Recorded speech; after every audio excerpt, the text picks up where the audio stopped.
Online class में एक बार आपका पुनः स्वागत है एक नए टॉपिक के साथ। आज के इस वीडियो में हम लोग टेस्ट ट्यूब बेबी के अंतर्गत सबसे अधिक पूछे जाने वाली तकनीक IVF इन विट्रो फर्टिलाइजेशन जिसे बोलते हैं, उसका हम लोग कंप्लीट प्रोसेस का अध्ययन करने वाले हैं।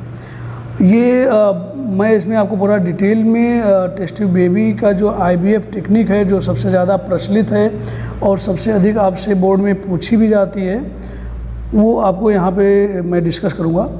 और आपको बताते चलें कि इंटरमीडिएट बायोलॉजी बोर्ड एग्ज़ाम 2021 के एम को लेकर के हम लोग इस चैनल के माध्यम से चल रहे हैं, और जो घर पे बैठ के पढ़ना चाहते हैं वो ऑनलाइन फ्री क्लास से पढ़ सकते हैं। और यदि इस चैनल पे आप नए हैं तो इसे आप सब्सक्राइब कर सकते हैं और बेल आइकन को प्रेस करके जो भी लेटेस्ट वीडियोस आते हैं डेली आप उसे प्राप्त करके अपनी प्रिपरेशन घर पे कर सकते हैं, तैयारी कर सकते हैं। तो इससे पहले जो वीडियो हमने बनाया था 2-3, वहाँ पे हमने टेस्ट ट्यूब की 3-4 और मेथोडोलॉजी आप कह सकते हैं या टेक्निक का हम लोगों ने डिस्कशन किया था।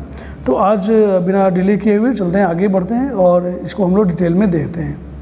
ये अंतः पात्र निषेचन IVF फुल फॉर्म भी आप यहाँ देख सकते हैं, इन विट्रो फर्टिलाइजेशन तथा भ्रूण हस्तांतरण या ET एम्ब्रियो ट्रांसफ़र भी कहते हैं। तो सबसे पहले हम लोग थोड़ा सा चित्र के माध्यम से यहाँ पे समझेंगे तो काफ़ी इजी हो जाएगा, फिर इसको हम लोग डिटेल में थ्योरेटिकली देख लेंगे। तो याद देखिए, सबसे पहले जो आपको टेस्ट ट्यूब दिखाया गया है यहाँ पे टेस्ट एंड डायग्नोसिस, माने यहाँ पे जो टेस्ट ट्यूब लिया गया है उसमें उस न्यूट्रिएंट माध्यम को रखा गया है जिसमें ये पूरी प्रोसेस होनी है, इसीलिए इसको हम लोग टेस्ट ट्यूब बेबी भी कहते हैं। तो इसमें वो सारे पोषक पदार्थ माध्यम अवेलेबल कराए गए हैं जो फर्टिलाइजेशन के लिए या स्पर्म एवं ओवम के जीवित रहने के लिए नेसेसरी होता है, आवश्यक होता है। अब हम लोग फर्स्ट के बाद सेकंड नंबर पे चलते हैं, ओवेरियन स्टिमुलेशन यहाँ पे देखते हैं। तो आपको बता दें कि जब IVF इन विट्रो फर्टिलाइजेशन में फर्टिलाइजेशन टेस्ट ट्यूब के अंदर कराने की प्रक्रिया होती है तो जनरली मेंस्ट्रुअल साइकिल में 2 ओवम या 1 ओवम का ही फॉर्मेशन होता है, लेकिन यहाँ पर उसे मोटिवेट किया जाता है, आप कह सकते हैं ओवरी को, जिससे 1 से अधिक 3, 4, 5 ओवरी का वहाँ पे फॉर्मेशन हो। उसके लिए कई सारे हार्मोन्स या इस इंजेक्शन के माध्यम से फीमेल को दिया जाता है, स्त्री को दिया जाता है।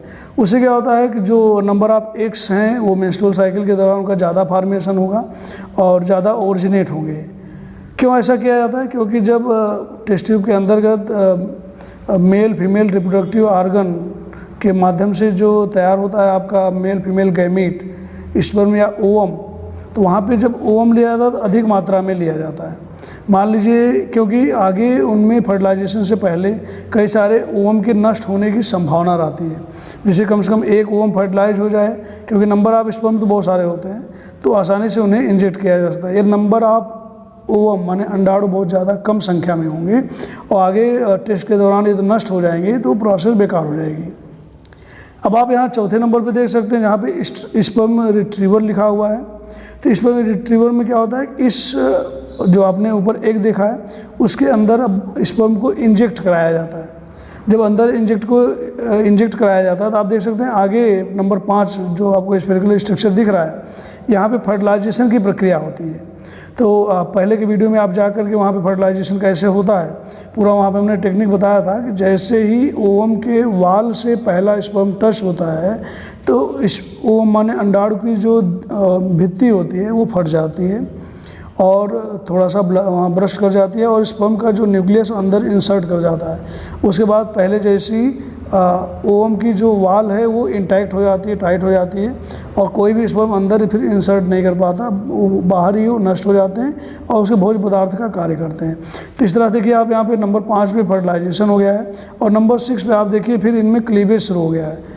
तो आप प्ले स्टोर से जाके आप हमारे प्ले लिस्ट से जा कर के आप वहाँ देख सकते हैं कि क्लीवेज क्या होता है और कैसे ये जो जाइगोट बना डिप्लॉयड संरचना जो है इसे 2 से 4, 4 से 8, 8 से 16, 32 या 64 सेल का एम्ब्रियो डेवलप हो जाता है। वो क्लीवेज में आप वहाँ वीडियो से देख सकते हैं। तो यहाँ फिलहाल देखिए, तो यहाँ 2 से 4, 4 से 8 यहाँ पे सेल में ये जो जाइगोट है क्लीवेज हो जाता है। बाद में इसे ही यूट्रस के अंदर, गर्भाशय के अंदर इंजेक्ट कर दिया जाता है और ये गर्भाशय की दीवार में रोपित हो जाता है, इम्प्लांटेशन हो जाता है। वहाँ पर आप इम्प्लांटेशन भी देख सकते हैं। रोपड़ किसे कहते हैं, अक्सर पूछा जाता है आपसे और समझ सकेंगे। तो वहाँ रोपित कर दिया जाता है। बाद में इसमें प्लासेंटा का निर्माण हो जाता है, जिसका मेजर रोल होता है माता से एम्ब्रियो को पोषण प्रदान करना। तो वहाँ से आप प्लेलिस्ट से देख सकते हैं कि प्लासेंटा क्या है, उसमें अक्सर क्वेश्चन आता है। तो और आगे चलते हैं। अब हम लोग इस पूरी प्रोसेस को हम लोग हिंदी में देखने का प्रयास करते हैं, क्योंकि आपको वहाँ पे लिख के बताना होता है, केवल समझने से काम नहीं चलने वाला है। तो यहाँ पे हम लोग देख सकते हैं थोड़ा सा।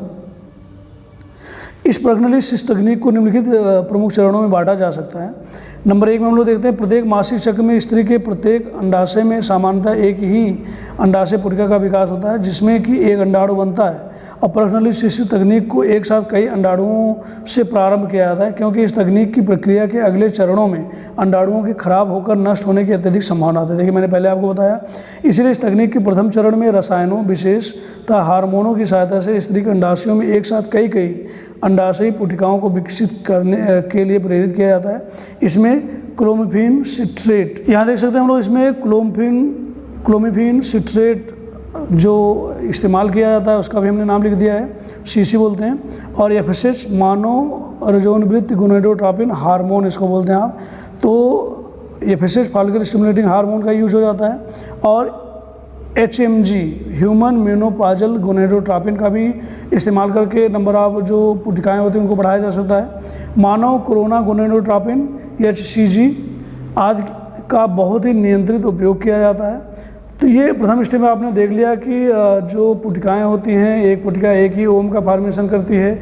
यहाँ कई सारी पुटिकाओं को प्रेरित करने के लिए कौन कौन से हार्मोन का यूज किया जाता है आपने यहाँ पे देख लिया। इसका नाम भी आपको रटने की आवश्यकता है, क्योंकि एग्जाम में पूछा जा सकता है अलग से भी क्वेश्चन।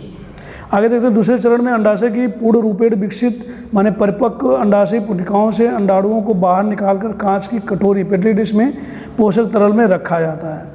तो वहाँ से जो परिपक्व वो हैं ओवम उनको यहाँ निकाल कर पेट्री डिश में रख लिया जाता है। इसके लिए पहले लिप्रोस्कोप नामक नलीयुक्त प्रकाशिक उपकरण या पराध्वनिक निर्देशक नली को वेजाइना के भीतर इंसर्ट कराते हैं हम लोग। फिर अंडाशयों की सतह पर उभरी हुई पुटिकाओं में छेद करके इनमें से द्वितीयक अंडक कोशिकाओं को लिया जाता है। पेट्री डिश में पोषक तरल में रख कर अंडक कोशिकाओं को हमारे शरीर ताप के बराबर, जो हमारे शरीर का टेम्परेचर होता है 37 डिग्री सेंटीग्रेड पर, उष्मायित्र माने इनक्यूबेटर में 4 से 6 घंटे तक उष्मायन किया जाता है। ये उष्मायन उसी तरह से होता है जैसे मुर्गियाँ जो होती हैं अपने अंडों को सेती हैं।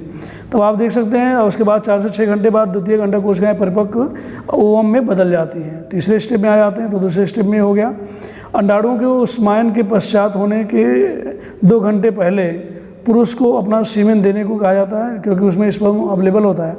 और सीमेन लेने के बाद इसे एक विशेष घोल द्वारा सीमेन को पतला करके 2 बार इसका अपकेंद्रण किया जाता है। अपकेंद्रण में घोल के पतले अंश को निथार कर हटा देते हैं और बचे हुए गाढ़े घोल को, जो इसमें स्पर्म है कंसनट्रेट फॉर्म में होता है, पेट्री डिश में इस घोल को थोड़ा सा पोषक तरल मिला देते हैं और उष्मायन के लिए पेट्री डिश को कुछ मिनट के लिए इनक्यूबेटर में रखा जाता है। और इसके बाद शुक्राणुओं के इस सांद्रित घोल को अंडाणुओं वाली पेट्री डिश में डालकर फिर से लगभग 18 घंटों के उष्मायन हेतु वापस उष्मायित्र में रख देते, माने इनक्यूबेटर में रख देते हैं। तो आपने यहाँ देखा जो सीमेन लिया गया उसको पहले काफ़ी पतला जो भाग है उसको निथार लेते हैं, अलग कर लेते हैं, और जो कंसनट्रेट फॉर्म है जिसमें number of millions sperm available होते हैं उसको इस पेट्री डिश में मिलाया जाता है, जहाँ पे पहले से ओवम अवेलेबल है। फिर 18 घंटे वेट किया जाता है। तो लंबी प्रोसेस है। और इन 18 घंटों के उष्मायन के दौरान शुक्राणुओं द्वारा अंडाणुओं का अंतःपात्रीय निषेचन हो जाता है। निषेचन के फलस्वरूप बनी यूग्मनज कोशिकाओं माने जायगोट को निकालकर एक नई पेट्री डिश में एक ऐसे वृद्धि तरल में रखा जाता है जिसमें वृद्धि तत्व घुले होते हैं। तो यहाँ देखिए 18 घंटों के पश्चात इसमें फर्टिलाइजेशन हो चुका होता है, मेल फीमेल गैमेट वहाँ पे मिल करके एक डिप्लॉइड संरचना बना लेते हैं जिसे आप युग्मनज कहते हैं। और इस युग्मनज माने जायगोट को निकाल कर एक नई पेट्री डिश में रखा जाता है। और कौन सी पेट्री डिश होती है जिसमें पहले से वो पोषक तरल मौजूद होते हैं जो उसकी ग्रोथ को कंसिडर कराते हैं, कन्फर्म कराते हैं। फिर आप देख सकते हैं अब इस नई पेट्री डिश को भी उष्मायन के लिए हम लोग 24 आवर के लिए इनक्यूबेटर में रख देते हैं। इस दौरान युग्मनज में विभाजन क्लीवेज जो है वो प्रारंभ हो जाता है। मतलब एक जो जायगोट एक सिंगल सेल में था डिप्लॉइड स्ट्रक्चर, वो उससे 2 कोशिका 2 से 4, 4 से 8 कोशिकाओं में बढ़ जाता है, जिन्हें आप लोग ब्लास्टोमियर कहते हैं। इस प्रकार ये फर्टिलाइजेशन हो जाता है। आगे देखते हैं, और 8 कोष की जो भ्रूण का फॉर्मेशन हो गया पेट्री डिश के अंदर, अब प्राय 8 कोष की भ्रूण को ही गर्भाशय में पहुंचा दिया जाता है। तो जब 8 सेल का हो जाता है तो इसे गर्भाशय में पहुंचा दिया जाता है और वहाँ गर्भाशय की दीवार में जाकर के अटैच हो जाता है और प्लासेंटा का निर्माण कर लेता है। और अंडाशय के जो कार्पस ल्यूटियम से प्रोजेस्टेरॉन हार्मोन तथा आंवला से HCG ह्यूमन कोरियोनल गोनाडोट्रोपिन हार्मोन होता है या प्रोजेस्टेरॉन का जो स्त्रावण है वो बढ़ता जाता है और इन्हीं की जांच के द्वारा गर्भधारण का पता भी लगाया जाता है। तो ये आपने देख लिया कि यहाँ पे HCG हार्मोन बढ़ जा रहा है, प्रोजेस्टेरॉन हार्मोन बढ़ जा रहा है कार्पस ल्यूटियम के अंतर्गत, और जो तरल निकाल के बाद में डॉक्टर लोग आपको बता देते हैं कि इसमें प्रेगनेंसी है या नहीं। तो ये पूरी प्रोसेस है जिसे आपने देखा, चित्र के माध्यम से भी देख लिया आपने और इस तरह से पूरा डिटेल में देख लिया। तो वीडियो यदि आपको पसंद आता है, यहाँ पे आपने पूरा वीडियो डिटेल में देख लिया है। यदि आपको वीडियो थोड़ा सा भी पसंद आता है तो आप लाइक कर सकते हैं और अपने बहुत सारे मित्रों को शेयर करके उनकी हेल्प कर सकते हैं। और वीडियो देखने के लिए बहुत बहुत धन्यवाद आपको।